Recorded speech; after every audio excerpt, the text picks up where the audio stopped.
सचेत हौं, सजग रहौं, सुरक्षित बनाऊं। तैयार रहनुहोस्, सुरक्षित बस्नुहोस्। CMG COVID-19 update. नमस्कार, क्यापिटल FM 92.4 मेगाहर्ज को यो प्रस्तुति क्यापिटल कोभिड-19 वर्ल्ड रिपोर्टमा यहाँहरूलाई स्वागत छ। म प्रस्तुता सुशील राउतको।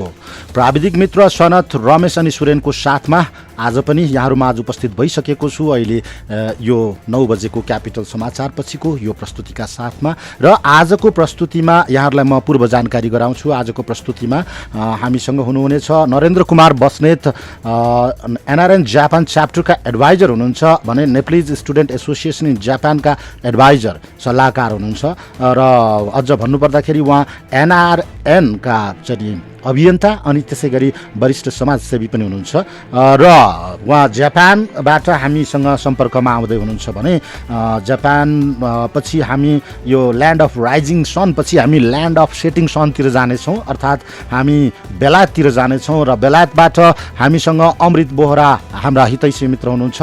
उहाँसँग हामी बेलायतको जानकारी लिनेछौँ, सँगसँगै बेलायतसँग रहेका अन्य युरोपियन मुलुकको विषयमा पनि केही जानकारी दिनेछौँ।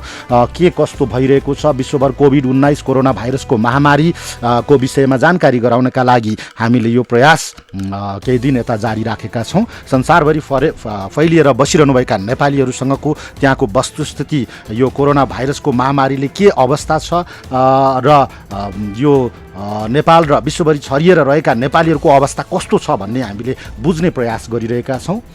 विश्वका विभिन्न देशहरूमा रहनुभएका हाम्रा हितैषी मित्रहरू, सहकर्मी साथीहरू अनि त्यसै गरी सम्बन्धित NRM सँग सम्बन्धित व्यक्तित्वहरूसँग पनि हामीले कुराकानीलाई अगाडि बढाएका छौँ। फलस्वरूप आजको प्रस्तुतिमा पनि हामी यही कुराकानीलाई अगाडि बढाउन खोज्दैछौँ र यति बेला भने हामी प्रयास गर्दैछौँ जापानमा यति बेला हाम्रो सम्पर्कमा नरेन्द्रजी हुनुहुन्छ र नरेन्द्रजी पछि हामी तुरुन्तै हामी बेलायततिर जानेछौँ र नरेन्द्रजी मैले उहाँको विषयमा यहाँहरूलाई जानकारी गराइसकेको छु कि उहाँ NRN जापान च्याप्टरका एडभाइजर हुनुहुन्छ, सँगसँगै जापानमा नेपाली विद्यार्थीहरूको माझमा। हेलो, नमस्ते नरेन्द्रजी, यहाँलाई स्वागत छ क्यापिटल FM 92.4 मेगाहर्जको यो क्यापिटल कोभिड-19 वर्ल्ड रिपोर्टमा। हजुर, धन्यवाद सुशील सर र सम्पूर्ण क्यापिटल एफएमको टिम, हजुरहरू सबैलाई। हजुर नरेन्द्रजी, सबैभन्दा पहिले त तपाईको हालखबर के छ, तपाईको परिवारको हालखबर के छ? मेरो व्यक्तिगत रूपमा कुरो गर्दाखेरि चाहिँ अहिले म जापानको ओसाका, हजुर, टोकियो पछिको दोस्रो ठुलो सहर जापानको। हजुर, मेरो परिवारहरू अहिले मेरो अलिकति बुढाको स्वास्थ्य स्थिति त्यति ठिक नभएको हुनाले त्यसको सिलसिलामा सबैजना नेपाल हुनुहुन्छ। म यहाँ एक्लै छु अहिले चाहिँ। हजुर, एक्लै हुनुहुन्छ? यो बेलामा एक्लै बस्नलाई त गाह्रो होला नि? हजुर, अब त्यो शब्दमा भनेर नसकिने, अब आत्तिएर पनि नहुने, रोएर पनि नहुने, कराएर पनि नहुने, परिस्थिति अनुसार सङ्घर्ष गर्दै जानुपर्ने रहेछ। हजुर, त्यसले गर्दाखेरि गाह्रो छ, तर अब असम्भव छैन भन्ने हिसाबले चाहिँ हजुर दिन काटिँदैछ भनौँ न, सङ्घर्षपूर्ण तरिकाले। हजुर, मेरो जानकारी अनुसार तपाईँ सन् 2005 देखि जापानमा हुनुहुन्छ र सर म 2005 को अप्रिलमा स्टुडेन्ट भिसामा आएको अध्ययनको सिलसिलामा त्यहाँदेखि निरन्तर जापानमै छु। हजुर, र यहाँ Nepalese student association of Japan जुन छ त्यसको चाहिँ नि तपाईँ सल्लाहकार पनि हुनुहुँदो रहेछ? हजुर सर, यसलाई नेसाज भन्छ, नेपाली विद्यार्थी समाज जापान, अनि गैर आवासीय नेपाली सङ्घ जापान NRN जापानको तपाईँ एडभाइजर पनि हुनुहुन्छ भनेपछि नेपाली कम्युनिटीसँग तपाईँको उठबस राम्रो छ? हजुर, दुःख सुख सबै कुराहरूमा जानेको बुझेको सकेको कुराहरू अब सेयर गर्दै सहयोग गर्दै एक आपसमा अब गर्दै गरिएको छ हामीसँग नेपाली समुदायसँग। हजुर, सबैभन्दा पहिले त म नेपाली समुदायको प्रिफेजमा भन्दा पनि समग्र जापानकै, हुन त हिजो हामीले टोकियोबाट पनि एकजना सहकर्मी मित्र नारायणजीसँग त्यहाँको वस्तुस्थितिको विषयमा जानकारी लिएका थियौँ, जुन यहाँले भर्खरै भन्नुभयो जापानको सबैभन्दा ठुलो सहर टोकियो, त्यसपछि अर्को दोस्रो ठुलो सहर ओसाका। के छ त्यहाँ ओसाकाको स्थिति के छ? ओसाकाको चाहिँ अहिले हजुरको अब सबैभन्दा बढी सङ्क्रमित टोकियोमा, त्यसपछि ओसाका देखिएको छ। अब पछिल्लो हेर्दाखेरि हामीले हिजोसम्मको लेटेस्ट हेर्दाखेरि चाहिँ तपाईँको हिजो एकै दिन ओसाकामा 92 जना सङ्क्रमित थपिएका छन्। हजुर, तपाईँको हजुर, यो संख्या चाहिँ तपाईँको हिजोसम्मको हेर्दाखेरि चाहिँ टोटलमा चाहिँ 616 जना ओसाकामा संक्रमित देखेको छन्। अब आजको त तपाईँको अब आज बेलुकासम्ममा डेटा आइ नै हाल्छ। हजुर, जस्तो तपाईँहरूलाई अर्को डाटा पनि हुन्छ, कतिजनाको टेस्ट भयो, कतिजना संक्रमित भेटिए र त्यसपछि त्यो उपचारपछि कति फिर्ता छन् अथवा उपचारार्थ छन्, यो विषयमा केही जानकारी छ हजुरसँग? अहिले चाहिँ मलाई पनि यो एनएचकेहरूको हामीले यहाँको मिडियाहरूको हेरे अनुसार चाहिँ तपाईँको टोटल अब यसमा अलिकति तलमाथि भएको हुनसक्छ, अहिले समय अलिकति बितेको हुनाले टोटल चाहिँ तपाईँको 6250 भनेको चाहिँ यो क्रुजमा पनि देखिएको सुरु भएको थियो, त्यो सबै इन्क्लुड गरेर त्यो छ। त्यो बाहेक तपाईँको जापानभित्रको मात्रै चाहिँ 5538 जना, जसमा चाहिँ टोटल तपाईँको 566 जना हिजो नै थपिएको छ। अब यसमा तपाईँको हिजो 3 जनाको मृत्यु भएर 108 जना चाहिँ टोटल जापानभरि भनिएको छ। त्यस मध्येमा तपाईँको यसमा चाहिँ अब जापानमा भएकोहरू मध्येबाट चाहिँ 685 जना चाहिँ ठिक भएर फर्किनु भएको भन्ने छ। अहिलेसम्मको डेटा हेर्दाखेरि चाहिँ त्यस्तो छ। तपाईको ओसाकाको स्थिति चाहिँ के छ?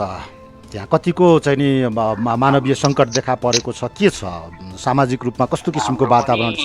तपाईँको ओसाका पनि लगभग टोकियोसँग मिल्छ खालको परिवेश भएको हुनाले एउटा औद्योगिक सहर पनि भयो र संक्रमित पनि टोकियोपछि अत्यधिक धेरै भएको, र यहाँ पनि तपाईँको एउटा लाइभ हाउसबाट चाहिँ सुरु भएको थियो सुरुमा देखिन चाहिँ, त्यो क्रम चाहिँ अहिले बढ्दै गएको हुनाले अलिकति त्रासको अवस्था छ। लाइभ हाउस भनेको चाहिँ के हो, कस्तो? सरकारले पनि हजुर नरेन्द्रजी, यो लाइभ हाउस भनेको चाहिँ कस्तो हाउस हो? अब हामीले भन्दा लाइभ हाउस भनेको चाहिँ जस्तो तपाईँको त्यो पर्फर्म गर्ने ठाउँहरू हुन्छ नि, जस्तो स्टेज पर्फर्मेन्सहरू, त्यो पर्फर्मेन्स गर्ने ठाउँहरूमा अब अडियन्सहरू आउने, कस्टमरहरू भनौँ न, त्यहाँ चाहिँ पर्फर्मेन्सहरू हेर्ने, त्यहाँबाट मजा लिने, त्यो खालको हो होइन। त्यसबाट चाहिँ सुरु भएको कि खासमा ओसाकामा चाहिँ सबैभन्दा बेसी चाहिँ। हजुर हजुर हजुर हजुर हजुर अब के छ, जापान सरकारले कस्तो किसिमको ठोस नीतिहरू अप्नाइरहेको छ यो महामारीबाट चाहिँ नि त्यहाँ रहनुभएका जनमानसलाई जोगाउनका लागि अथवा सम्पूर्ण जापानलाई सुरक्षित राख्नका लागि? के छ मेजर प्रिभेन्टिभ मेथडहरू के कस्तो अप्लाई गरिएको छ त्यहाँ, अथवा कन्ट्रोलको लागि के गरिएको छ? र जोखिम त त्यहाँ सुरु भइसकेको छ, त्यो जोखिमलाई न्यूनीकरण गर्ने अनि जोखिम मुक्त बनाउनका लागि कस्ता किसिमका मेजर उपायहरू अवलम्बन गरिएका छन्? हजुर सर, अत्यन्त महत्त्वपूर्ण प्रश्न गर्नुभयो। अब म स्वास्थ्यसित सम्बन्धित व्यक्ति त होइन, त्यही पनि अहिलेको जेनरल यहाँको सिनेरियो हेर्दाखेरि चाहिँ जापानले सुरुवाती दिनदेखि नै यसलाई कम गर्नको लागि भनेर स्टार्टिङ फेजमा चाहिँ अब स्कुल कलेजहरू, त्यसपछि ठुल्ठुलो इभेन्टहरू, तपाईँको विभिन्न किसिमको चाहिँ कम्पिटिसनहरू, त्यो खालकोहरू सुरुमा बन्द गर्यो। तर त्यो गर्दै जाँदाखेरि पनि बढ्ने क्रम चाहिँ नरोकिएर चाहिँ अब दबाब अत्यधिक बढेको हुनाले चाहिँ अब इन्टरनेसनली चाहिँ यहाँ लकडाउन भएन भन्ने खालका चाहिँ सामाजिक सञ्जाल लगायत मिडियाहरूमा पनि आइरहेको थिए। तर अब यहाँको जापानको चाहिँ कानुनी प्रावधानहरू चाहिँ जनताको राइट्स भन्दा चाहिँ बर्खिलाफ जाने खालको चाहिँ कानुनी प्रावधानहरू भएको हुनाले लकडाउन नगरिकन उहाँहरूले चाहिँ विभिन्न अब त्यसले चाहिँ भोलि इकोनोमिक कन्डिसन र जनताको दैनिक जीवनमा पर्ने असरहरूलाई मध्यनजर राखेर अहिले अप्रिलको 7बाट चाहिँ यो 7वटा स्टेटमा सुरुमा चाहिँ उहाँहरूले सङ्कटकालको घोषणा गरे। त्यो चाहिँ अब यहाँको प्रधानमन्त्रीले नै पत्रकार सम्मेलन मार्फत जानकारी गराउनु भएको थियो। Tokyo, Osaka, Kanagawa, Saitama, Chiba, Hyogo अनि फुकुओका, यो 7वटा स्टेटमा चाहिँ 7 तारिकबाट चाहिँ उहाँहरूले चाहिँ इमर्जेन्सी गर्नुभयो। तर इमर्जेन्सी गरे पनि अब हामी नेपालीको पार्टबाट, नेपाली कल्चरबाट हेर्दाखेरि चाहिँ नेपालतिरको भन्दा चाहिँ अत्यन्तै फरक। यहाँ चाहिँ अब अत्यावश्यक कुराहरू जस्तो तपाईँको हस्पिटल भयो, डेली निड्सको सपिङ सेन्टरहरू भयो, रेस्टुरेन्ट्सहरू भयो, त्यो खालकाहरू चाहिँ सबै खुली नै रहेका, अनि काम गर्ने कम्पनीहरू अलमोस्ट खुली नै रहेको। यद्यपि सरकारले चाहिँ निरन्तर घरबाटै काम गर्न मिल्नेहरूलाई चाहिँ घरबाटै गर्नु भनेर अनुरोध गरिरहेको अवस्था भए पनि अब अलमोस्ट धेरै कुराहरू चाहिँ खुलेकोले गर्दाखेरि चाहिँ तपाईँको बाहिर केही हदसम्म त जनघनत्व घटेको छ।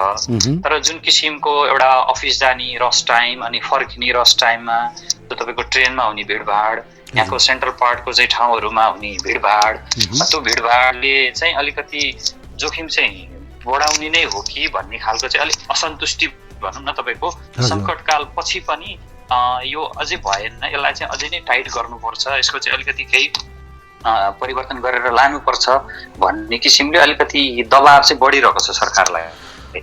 अब जुन तपाईँले व्यक्त गर्नुभयो मानव अधिकारको सम्मान स्वरूप सरकारले त्यहाँ चाहिँ नि अब चाहे अनुसारको लकडाउन गर्न नसकिरहेको अवस्था हो, यसको मतलब नसकिरहेको अवस्था। अनि तपाईँको त सङ्कटकालको पनि अहिलेको स्थिति जस्तो तपाईँको अर्को ठुलो औद्योगिक सहर नागोया छ, त्यो आइची प्रिफेक्चर अन्तर्गत पर्छ। अब त्यहाँको चाहिँ गभर्नरले हिजोको र अहिले भर्खरैको पनि मैले यहाँ यसो यो जापानिज न्युजहरू अपडेट हेर्दाखेरि उहाँले पनि आज गरेर सरकारलाई चाहिँ त्यहाँको र प्लस अर्को क्योतो प्रिफेक्चरबाट पनि हाम्रोमा पनि सङ्कटकालको घोषणा गरिपाउँ भनेर उहाँहरूले पनि अनुरोध गरिसकेको अवस्था छ। अब यसरी हेर्दाखेरि चाहिँ तपाईँको अहिले दैनिक अब जापानमा हिजै भनौँ न तपाईँको 560 भन्दा बेसी एकै दिनमा चाहिँ थपिएको हुनाले अलिकति जापानिजहरूमा पनि जे होस् पछिल्लो समय चाहिँ त्रास चाहिँ अलिकति बढेकै छ कि जस्तो चाहिँ मैले चाहिँ अनुभूत गरेको छु। यो जुन तपाईँले अभिव्यक्त गर्नुभएको कुराकानीहरू अनुसार चाहिँ नि जुन लेभलबाट गभर्मेन्टले जुन स्टेप त्यहाँ लिनुपर्ने थियो त्यो प्रपर स्टेप लिन नसकिरहेको हुनाले चाहिँ यो केसेसहरू इन्क्रिमेन्ट भइरहेको स्थिति छ त्यहाँ। हजुर सर, अब हाम्रो हेराइबाट हाम्रो बुझाइबाट अब सरकारका आफ्नै किसिमका समस्याहरू होला। जस्तो नेपालको कन्टेक्स्टबाट हेर्दाखेरि हामीले नेपालको परिवेश अलग छ, जापानको परिवेश अलग छ, यहाँ तपाईँको दैनिक ज्याला मजदुरी अब हामीले नेपालबाट हेर्दाखेरि एकदमै एडभान्स तपाईँको हरेक हिसाबले इकोनोमिकली पनि टेक्नोलोजीको हिसाबले पनि एडभान्स भनेर त बुझ्छौँ, तर यहाँ तपाईँको दैनिक ज्याला मजदुरी गरेर खानुपर्ने मान्छे आज काम गरेन भने भोलि के खाने भन्ने किसिमको मान्छेहरू पनि धेरै भएको। त्यस्तोलाई चाहिँ के छ, कुनै राहतको प्याकेजहरू इन्ट्रोड्युस गरिएको छैन त्यस्तो वर्गलाई? राहतको प्याकेज चाहिँ अहिले सरकारले विभिन्न खालको प्याकेजहरू घोषणा त गरिरहेको छ। अब व्यवसायलाई पनि लक्षित गरेर दैनिक उसलाई पनि लक्षित गरेर त गरेको छ, तर अब त्यसमा पनि तपाईँको इन्कम बेसिसको आधारमा चाहिँ भनेर अब अहिले घोषणा भइरहेका कुराहरू हेर्दाखेरि अब त्यसमा भोलि चाहिँ अलिकति परिवर्तन भएर जाला त्यो आफ्नो ठाउँमा छ। र अब अहिले राहतको प्याकेज चाहिँ गर्न चाहिँ गरिरहेको छ, तर त्यसको चाहिँ अलिकति टर्म्स एन्ड कन्डिसनहरू चाहिँ अलिकति धेरै कुराहरू छन् भनौँ न। अब तपाईँ त विद्यार्थीहरूसँग नि संलग्न हुनुहुन्छ, नेपाली साथीहरूसँग पनि संलग्न हुनुहुन्छ, गैर आवासीय नेपाली सङ्गठनमै पनि आबद्ध हुनुहुन्छ, त्यहाँको एउटा मुख्य भूमिका केन्द्रीय भूमिकामै रहनु भएको छ। के छ जापानभरि नेपाली कति छन् अहिलेको परिस्थितिमा? हामीसँग चाहिँ तपाईँको एक्ज्याक्ट डाटा त अहिलेसम्म कोहीसँग छैन, तर पनि मैले सम्भावित डाटा अलिकति एउटा 2-3 महिना अगाडि एउटा सानो अनुसन्धानमा काम पनि गरेको थिएँ विषयमा। त्यतिखेर मैले हेर्दाखेरि चाहिँ तपाईँको 2019 को डिसेम्बरसम्मको यहाँको चाहिँ अफिसियल डेटा हेर्दाखेरि चाहिँ 92,804 नेपाली देखाएको छ। टोटल 92,804। अब त्यसमध्येमा काम गर्ने र विद्यार्थीहरू त्यसमध्येमा तपाईँको 28,268 विद्यार्थी। हजुर। अनि डिपेन्डेन्ट भन्छ जो अब हामी काम गर्ने बिजनेस लगायतको सबैको चाहिँ डिपेन्डेन्ट भएकोहरू 27,792 र स्किल वर्कर भनेको अब स्किल वर्कर भनेपछि हाम्रो धेरै चाहिँ कुक भिसाकोहरू पर्नुहुन्छ होइन, त्यसमा अरू विभिन्न वर्करहरू पनि पर्नुहुन्छ। त्यसमा 12,639 र पर्मानेन्ट रेसिडेन्ट यहाँको चाहिँ स्थायी आवासीय पाउनु भएकाहरू 4,672 र बिजनेस भिसा जो अब धेरै बिजनेस भिसा भन्ने बित्तिकै रेस्टुरेन्ट 1 गरेर रेस्टुरेन्ट चलाउनेहरू चाहिँ अत्यधिक हुनुहुन्छ। अब त्यो बाहेक अरू पनि अब अभियसली हुनुहुन्छ, त्यसमा चाहिँ 1538 र त्यस बाहेकको चाहिँ 6,747 त्यतिखेरको मैले एउटा सानो डेटा केलाउँदाखेरि चाहिँ यो छ अहिलेको सङ्ख्या चाहिँ। के छ अब यो सङ्ख्यालाई कस्तो किसिमको यो जुन महामारीले कस्तो असर पारेको छ कि छैन तपाईँहरूलाई? के कस्तो चाहिँ यो सपोर्टका लागि कलहरू चाहिँ यहाँ तपाईँहरूको चाहिँ सम्बन्धित संस्थामा आइरहेको छ कि के कस्तो छ? नेपालीहरूको स्थिति के छ? हजुर, अहिलेको अब पछिल्लो समयको अवस्था हेर्दाखेरि चाहिँ सरकारले सङ्कटकाल लागू गरे पनि अब रेस्टुरेन्टहरू चाहिँ खोल्न पाउने भन्ने कुरा चाहिँ छन्। अब भोलिको दिनमा परिवर्तन हुन सक्ला त्यो आफ्नो ठाउँमा छ, तर खोल्न पाए पनि तपाईँको अब लगभग मान्छेहरू बाहिर ननिक्लिएपछि अब धेरै नेपाली व्यवसाय साथीहरूको व्यवसाय पनि लगभग धराशयको स्थितिमा जाँदै गरेको अवस्था छ। यद्यपि त्यसलाई सरकारले आफ्नो हिसाबले एउटा विभिन्न किसिमको चाहिँ प्याकेजहरू चाहिँ घोषणा गरेर अगाडि त बढाएको छ। त्यसमा चाहिँ अब टेक्निकल प्रक्रियाहरू पुरा गरेर मिटुने नहुने त्यो आफ्नो ठाउँमा छन्। अब त्यो व्यवसायहरूको कुरा त्यो भयो। तपाईँको विद्यार्थीहरूको केसमा कुरा गर्दाखेरि चाहिँ अब धेरै विद्यार्थीहरूको अब यो अप्रिलबाट नयाँ सेसन सुरु हुनुपर्ने, यद्यपि नेपालबाट आउने नयाँ विद्यार्थीहरू जो भाषा अध्ययनको लागि आउने उहाँहरूले चाहिँ जो सिइओ भन्छ सर्टिफिकेट अफ एलिजिबिलिटी प्राप्त गरेर अब नेपालमै अहिले अब बसिरहनु परेको स्थिति छ। उहाँ आउँदै नआउनु भएको विषयमा त अब कुरा गरेर भएन, तर यहाँ हुनुभएकोहरूको चाहिँ तपाईँको काम पनि घटिरहेको, अब काममा जानलाई पनि त्रासको अवस्था र अर्कोतिर चाहिँ अब शुल्कको विषयमा चाहिँ हामीलाई नै पनि मलाई पनि कति साथीभाइहरूले चाहिँ परामर्श गरिरहनु भएको छ। अब बिस्तारै कामबाट निकालिदिएको पनि अथवा निकालिदिएको भन्दा पनि काम नभएर छोड्नु परेको पनि 1-1.5 महिना भइसक्यो। अब दिन प्रतिदिन सङ्कट आउँदैछ। त्यसपछि तपाईँको स्कुलको फी, स्कुल कलेज फी तिर्ने समस्याहरू आउँदैछ, घरभाडाका समस्याहरू छन्। अब यसमा चाहिँ कतिपयले चाहिँ एनआरएनले केही सहयोग गर्दै हुन्थ्यो, राजदूतावासले केही सहयोग गर्दै हुन्थ्यो भन्ने खालकोहरूको पनि आशय आएको छ भने कतिपयको चाहिँ बरु यस्तो अवस्थामा चाहिँ अब एनआरएन नै पनि एउटा भलन्टियर संस्था भएको हुनाले हामीसँग पनि कहीँबाट डोनेसन आएर चाहिँ कसैलाई बाँड्ने भन्ने त होइन। हामीहरू मध्येबाट हाम्रै पनि एउटा मजदुरी गरेर कमाएको, दुःख सुख गरेर कमाएको उसबाट सरसहयोग गर्ने हो आम जनमानसमा भनेपछि सबैजना समस्या पर्दा हामी पनि स्वाभाविक रूपमा एनआरएनकै अथवा चाहिँ अरू भलन्टियरहरू सबैजना समस्यामा त परि नै हाल्छौँ।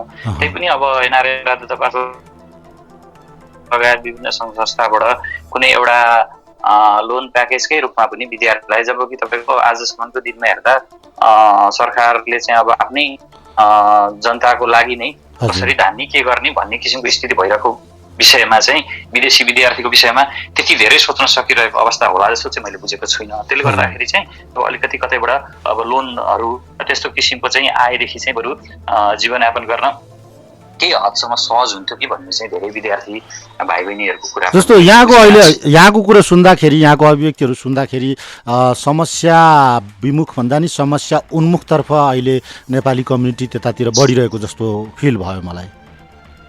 हजुर हजुर, यो स्वाभाविक रूपमा तपाईँको, किनभने अर्को व्यवहारिक पाटोको कुरो गर्दाखेरि तपाईँको मार्चको चाहिँ यो फर्स्ट विकदेखि सेकेन्ड थर्ड विकसम्म चाहिँ यो पैसा भनौँ न रेमिट्यान्सको रेट चाहिँ एकदमै अनएक्सपेक्टेडली हामीले भन्दा ऐतिहासिक रूपमा चाहिँ बढेर गयो होइन। त्यो भइसकेपछि चाहिँ धेरै मान्छेहरूले चाहिँ अब हुनेले पनि पठाए, नहुनेले पनि खोजखाज गरेर पनि रेट राम्रो भएको बेला पठाउँ भन्ने भयो। त्यसले पनि अलिकति मान्छेहरूलाई चाहिँ अब अहिले काम घट्दै गयो अनि त्यसले पनि अलिकति आर्थिक रूपमा चाहिँ कन्फिडेन्ट चाहिँ अलि गुम्न खोजेको हो कि भन्ने खालको पनि छ। र अर्को कुरा चाहिँ तपाईँको अब त्यतिखेर त पठाइहाल्यो, अब अहिले हामीलाई गाह्रो हुने स्थिति भयो, बरु नेपालबाट चाहिँ मगाउन मिल्दैन भन्ने खालको सोध्ने खालको साथीभाइहरू पनि बढ्नु भएको छ। जबकि तपाईँको नेपालबाट चाहिँ अब पैसा पठाउन मिल्दैन, विद्यार्थीहरूलाई स्कुल कलेजको चाहिँ त्यो स्पेसिफाइड डकुमेन्ट नभइकन त्यो बाहेकको अरू केसेसहरूमा मिल्दैन अहिलेसम्म चाहिँ। ती खालका समस्याहरू चाहिँ अहिले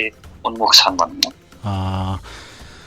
ठिक छ, अब यो संसारभरि यो दुःखले गाजेको बेला छ, महामारीले चाहिँ सबैलाई उगारेको बेला छ।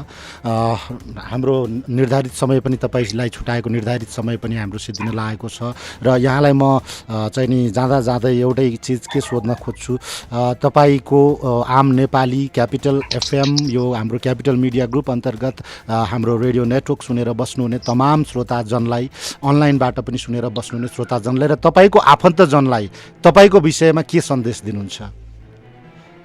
हजुर, सर्वप्रथम त म capital FM team Sushil sir लगायत सम्पूर्णलाई चाहिँ यो अहिलेको यो अब सांसारिक महामारी भनौँ न, त्यसमा चाहिँ अब थोरै भए पनि मैले जानेको बुझेको कुराहरू राख्ने अवसर दिनुभयो, त्यसको लागि चाहिँ धेरै धेरै धन्यवाद भन्न चाहन्छु। विशेषतः अब अहिले सम्पूर्ण सुनिरहनु भएको नेपाल लगायत अब मेरो सम्पूर्ण आफन्तहरू अथवा जापानमै पनि हुनेहरूलाई अब यसको सबैभन्दा ठुलो औषधि भनेकै सोसियल डिस्टेन्स, अब स्टे होम स्टे अलर्ट भनिरहेको अवस्थामा चाहिँ स्टे आइसोलेटेड, अब यो विषयमा हामी अत्यन्त सजग रहौँ। जापानकै केसमा कुरा गर्दाखेरि पनि एनआरएन जापानले पनि एउटा यसको चाहिँ कोरोना भाइरसको लागि भनेर चाहिँ एउटा चाहिँ एलिजा केसीको चाहिँ संयोजकतामा एउटा टिम बनाएको छ। अब राजदूतावाससँग पनि तपाईँको चाहिँ संसर्गमा रहेर चाहिँ त्यसमा चाहिँ तपाईँको स्वास्थ्य परामर्श टिम, भाषा अनुवादक टिम र विभिन्न किसिमको चाहिँ जापानभरिका संयोजकहरूलाई पनि समेटेर बनाएर चाहिँ जापान भएका नेपालीहरूलाई चाहिँ त्यस्तो किसिमको समस्या पर्दाखेरि चाहिँ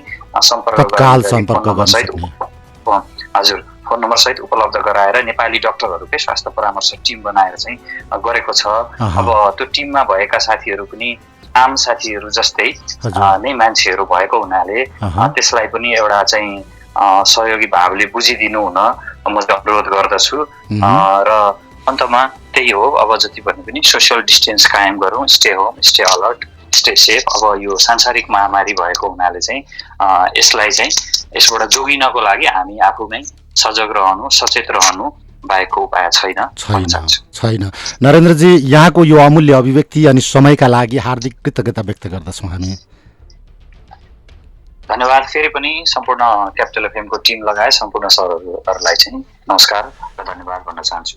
हस् त, नमस्ते। उहाँ हुनुहुन्थ्यो नरेन्द्र कुमार बस्नेत, एनआरएन जापान च्याप्टरका एडभाइजर, सँगसँगै नेपाल स्टुडेन्ट एसोसिएसन इन जापानका एडभाइजर, अझ हामीले भन्नुपर्दाखेरि समाजसेवी अनि एनआरएन अभियन्ता। हामीले जापानको ओसाकाबाट उहाँलाई अहिले भर्खरै प्रत्यक्ष प्रसारणमा लिएका थियौँ र जापानमा नेपालीहरूको परिस्थिति के कस्तो छ अनि सँगसँगै जापानको अवस्था कस्तो छ, त्यहाँ कति नेपाली सङ्ख्यामा छन्, कति विद्यार्थी छन् लगायत यी बहुत महत्त्वपूर्ण कुराहरू उहाँले जानकारी गराइदिनु भयो र संसारलाई नै समस्यामा चाहिँ पारिरहेको यो महामारीले जापानलाई चाहिँ अछुतो राखेको छैन।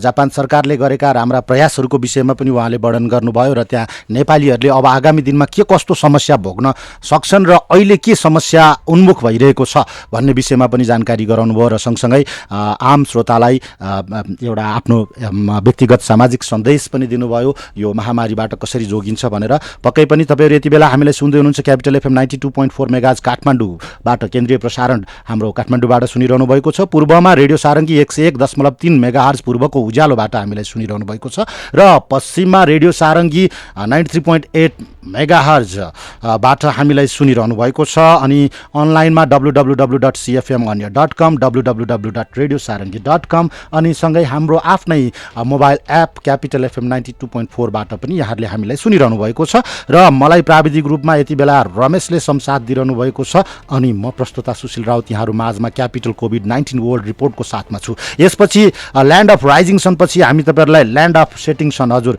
सूर्य अस्ताउने देश भनौँ, हजुर हामी युके बेलायततिर जाँदैछौँ र बेलायतमा हामीलाई हाम्रो यो प्रस्तुतिका लागि तम तयार भएर अमृतजी बसिरहनु भएको छ। यति बेला ल्यान्ड अफ राइजिङ सनबाट ल्यान्ड अफ सेटिङ सन भनेर भन्छौँ हामी, सूर्य अस्ताउने देश भनेर बुझ्छौँ हामी र बेलायतमा रहनुभएका हाम्रा हितैषी मित्र उहाँ जो व्यवसायी पनि हुनुहुन्छ अमृत बोहरा स्कटल्यान्डबाट प्रत्यक्ष सम्पर्कमा आउनुभएको छ।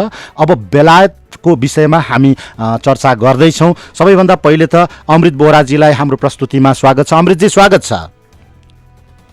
हस्, धन्यवाद, नमस्कार। हजुर, के छ तपाईँहरूको अवस्था, के छ तपाईँ अनि तपाईँको परिवारको के छ स्थिति अहिले बेलायतमा? मेरो परिवारको हजुर अहिलेको बसाइ चाहिँ हाम्रो सबै राम्रो छ। अहिलेसम्म त्यस्तो केही अवस्था त आइपरेको छैन जुन यो अहिलेको पेन्डेमिक सिचुएसनको। हजुर, नर्मली हामी सबै अहिले म, मेरो मिसेस, छोरी र हामी एउटा जोइन्ट फ्यामिलीमा छौँ। मेरो मिसेसको भाइ साला र बुहारी सानो छोरी, उसको 6 जना हामी संयुक्त रूपमा एउटा घरमा छौँ र सबैजना अहिले सकुशल आरामै छौँ यहाँ। के छ बेलायतको अवस्था? हामीले त यहाँ खबर पढिरहेका छौँ प्रधानमन्त्रीज्यूलाई आइसियुमा राखेको छ भनेर। त्यहाँ जुन बोरिस जोन्सन जो प्रधानमन्त्री हुनुहुन्छ, प्रिमियर हुनुहुन्छ बेलायतको, चाहिँ नि अब यो दुःखद खबर हो। नेपालको सबैभन्दा पहिले दौत्य सम्बन्ध कायम भएको राष्ट्र, नेपालीहरूको एउटा निकै नै सहयोगी राष्ट्र र धेरै नेपालीहरू बस्ने राष्ट्र पनि र नेपालीहरूले नै सुरक्षा गरेको राष्ट्र पनि हो बेलायत, जसलाई हामी ग्रेट ब्रिटेन पनि भन्छौँ होइन, त्यसको एउटा मध्य भाग नै भन्छु स्कटल्यान्ड, एउटा मुख्य भाग नै हो स्कटल्यान्ड। स्कटल्यान्डमा बस्दै आउनुभएको छ, एउटा व्यवसायी पनि हुनुहुन्छ। यहाँले दिनुभएको जानकारी अनुसार त मेक्सिकन र ग्रिक फुडको व्यवसाय सञ्चालन गर्नुभएको छ यहाँले, र सँगसँगै त्यहाँ हिमालयन एसोसिएसन जुन बेलायतमा रहेको छ त्यसको चाहिँ नि तपाईँ सदस्य पनि हुनुहुन्छ। के छ बेलायतको स्थिति के छ? सुशीलजी, यहाँको स्थिति तपाईँले भनेअनुसार हो। प्राइम मिनिस्टर्स अहिले आज 3 दिनसम्मको इन्टेन्सिभ केयर युनिटबाट उपचारमा हुनुहुन्थ्यो र अहिले हिजो बेलुकाबाट चाहिँ इन्टेन्सिभ केयरबाट चाहिँ उहाँ मुक्त हुनुभएको छ, रहनुभएको छ। डक्टरहरूको निगरानीमा अहिले पनि हस्पिटलमै हुनुहुन्छ। हजुर। र अहिलेको परिस्थितिमा चाहिँ यहाँ बेलायतको अवस्थामा अलिकति धेरै नै मान्छेहरू सङ्क्रमित भेटेका छन् र नेपालको सम्बन्ध तपाईँले भनेअनुसार चाहिँ दैत्य सम्बन्ध सबैभन्दा पहिला भएको र नेपालले चाहिँ बेलायतलाई जोगाउन पनि सहयोग गरेको र बेलायतसँग नेपालको सम्बन्धमा बेलायतले पनि नेपाललाई धेरै नै सहयोग गरेको यो इतिहासमा यो अवस्थामा प्राइम मिनिस्टर हस्पिटलमा यो कोरोना भाइरस पेन्डेमिक सिचुएसनले चाहिँ भर्ना हुनु हामीहरूको लागि निकै दुःखदायी कुरो हो। र यो अवस्थामा उहाँको स्वास्थ्यमा सुधार आएको देख्दाखेरि हामी निकै खुसी छौँ। नेपालीहरू सबै खुसी हुनुहुन्छ यहाँ। र अहिलेको अवस्थामा चाहिँ उहाँको स्वास्थ्य स्थिर र सुधार उन्मुख भएको देखिएको थाहा भएको छ। हजुर, राम्रो समाचार। हजुर हजुर। नर्मली अहिले चाहिँ नेपालीहरूको अवस्था, यहाँको अवस्था चाहिँ अलिकति डरलाग्दो जस्तो हो कि भने जस्तो सबैको मानसपटलमा त्यस्तो किसिमको देखिएको छ। अहिलेको पछिल्लो डाटा अनुसार बेलायतमा कति सङ्क्रमित भेटिए, कतिको टेस्ट गरियो, केही छ तपाईँसँग त्यस्तो स्थिति? कतिजना हस्पिटलाइज छन्, कतिजना उपचारबाट राम्रो भएर घर फर्किए? यसको केही डाटाहरू त मसँग रिसेन्टली डाटाहरू त छ। हजुर। तपाईँलाई जानकारी गराउन चाहन्छु। त्योभन्दा अगाडि चाहिँ म एउटा सानो छोटो बेलायतको बारेमा केही कुरा भन्न चाहन्छु। कृपया कृपया। हजुर हजुर। बेलायत संयुक्त अधिराज्य यो 4वटा राज्य मिलेर बनेको छ जसलाई हामी बेलायत भनेर भन्छौँ। यसमा इङ्ल्यान्ड, स्कटल्यान्ड, वेल्स र नर्दर्न आयरल्यान्ड यो 4वटा राज्यहरू मिलेर बेलायत भनेर बनेको छ। र यसमा अहिलेसम्म तपाईँको युकेमा 65,077 जना जति चाहिँ टोटल केसहरू देखिएको छ, सङ्क्रमित केसहरू। यसमा हिजो बेलुका 6 बजेसम्मको अपडेटको डाटा अनुसार अहिले त बिहान 4 बजेको छ यहाँ। हजुर हजुर। 4 बजेर 5 मिनट गएको छ भर्खरै। हजुर। 7,948 जनाको डेथ भएको छ, मृत्यु भएको छ। र जसमध्ये जुन टोटल रिकभर भनेर चाहिँ अहिलेको डाटामा धेरै भएको छैन, यहाँ 135 जना टोटल रिकभर भएर फर्केको देखिएको छ। र यसमा चाहिँ एउटा कुरा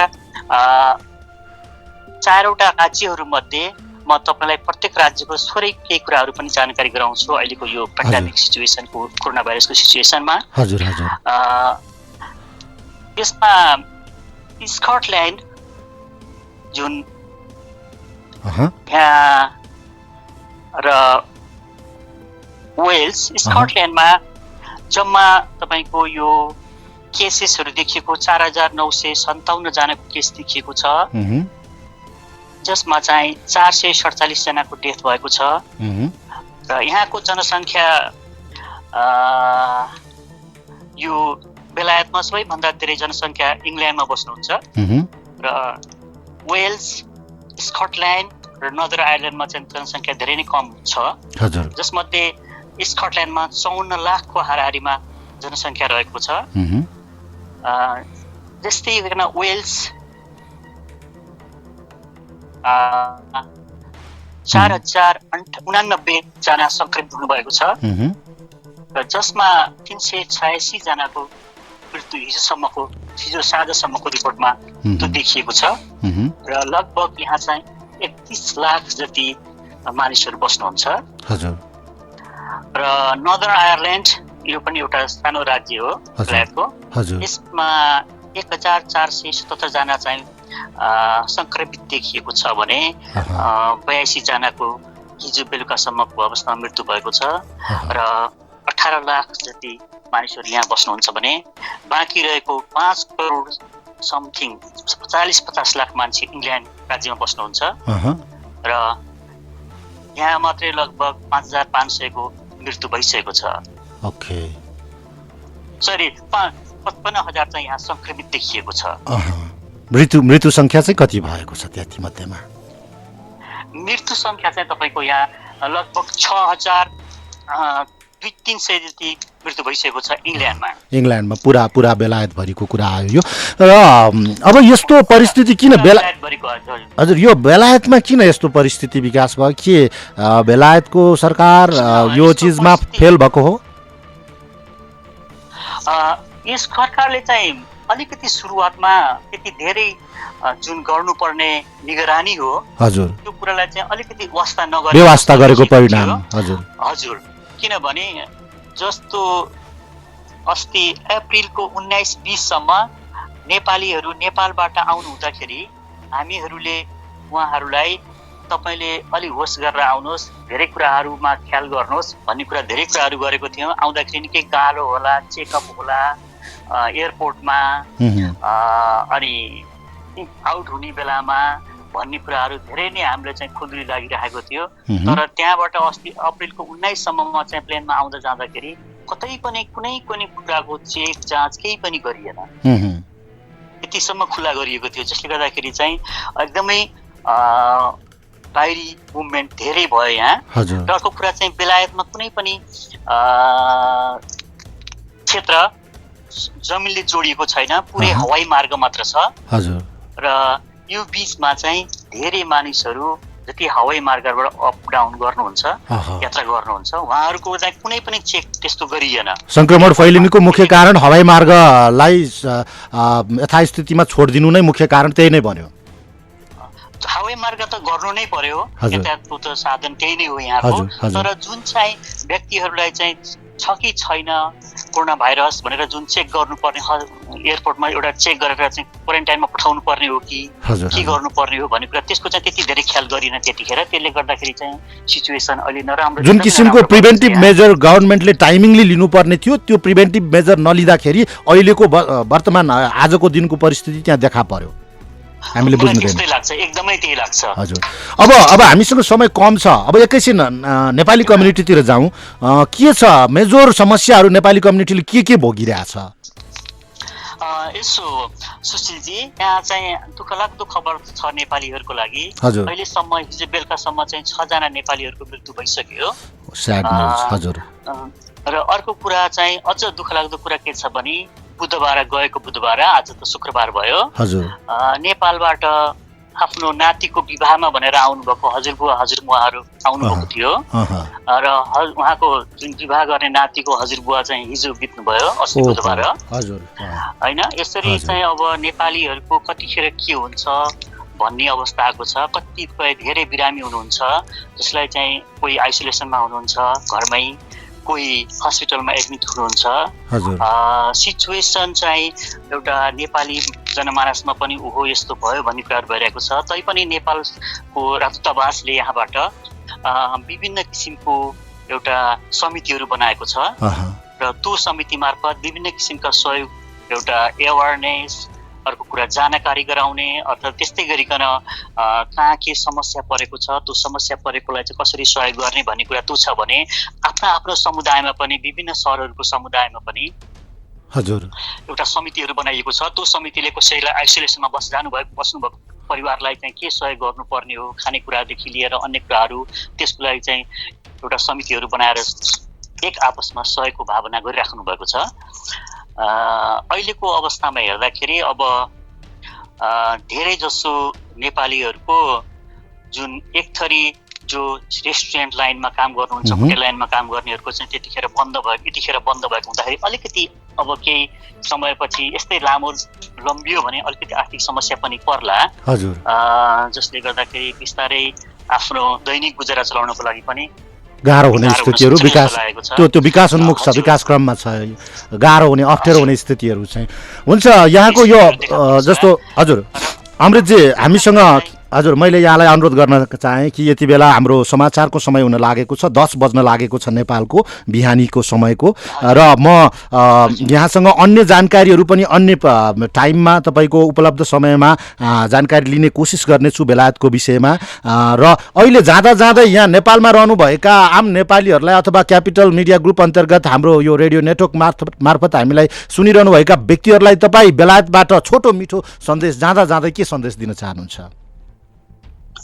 हजुर, जति पनि नेपालमा बसेको संसारभरि बसेर सुनेर बसिराख्नु भएको जति पनि नेपालीहरू हुन्छ क्यापिटल एफएमबाट उहाँहरूलाई म के भन्न चाहन्छु भने हामीहरू यस कोरोना भाइरस पेन्डेमिक सिचुएसनबाट बस्नको लागि एउटा जुन सामाजिक दूरी कायम गर्ने भनिएको छ त्यसलाई अत्यन्त कायम गरौँ, जसले 2 मिटरको पेरोफेरोमा रहेर हामी कुरा गर्ने तथा आवत जावत हुने कामहरू गर्ने कुरा गर्नुपर्ने र घरमै बसेर आफ्नो जे छ त्यसलाई चाहिँ सुरक्षितसँग बस्ने उपाय गर्नु नै र उपयुक्त देखिएको सबैभन्दा राम्रो उपाय नै यही नै हो।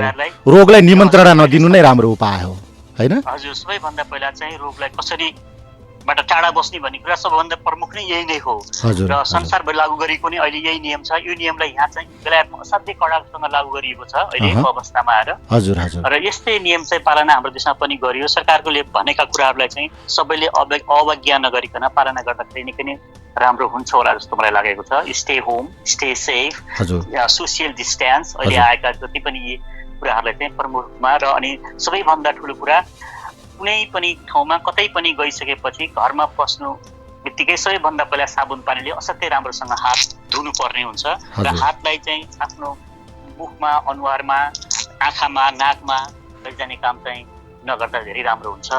यो नै म सबैलाई भन्न चाहन्छु। आफ्नो घरमा बसेर राम्रोसँग परिवारसँग बस्नु नै धेरै उत्तम समय हो। हजुर, धन्यवाद अमृतजी। यहाँलाई यहाँको यो अमूल्य अभिव्यक्ति अनि समयका लागि क्यापिटल मिडिया ग्रुपको तर्फबाट हामी हार्दिक कृतज्ञता व्यक्त गर्दछौँ। धन्यवाद। हस् श्रोता, यहाँले सुनिहाल्नुभयो अमृत बोहरा यति बेला हामीसँग हुनुहुन्थ्यो बेलायत स्कटल्यान्डबाट। बेलायतमा के कस्तो अवस्था छ, बेलायतकै सम्पूर्ण अवस्था के छ र बेलायतका मुख्य 4वटा बेलायतका चाहिँ अङ्गहरू जुन राज्यका अङ्गहरू छन् जुन स्कटल्यान्ड, वेल्स, युके र नर्दर्न आयरल्यान्डको विषयमा अनि त्यहाँ रहनुभएका नेपालीहरूको विषयमा कस्तो किसिमको भोगाई भइरहेको छ त्यो विषयका पनि जानकारी दिनुभयो। सँगसँगै आफ्नो चाहिँ व्यक्तिगत सन्देश पनि सारा आम श्रोतालाई, आम नेपालीलाई दिनुभएको छ उहाँले।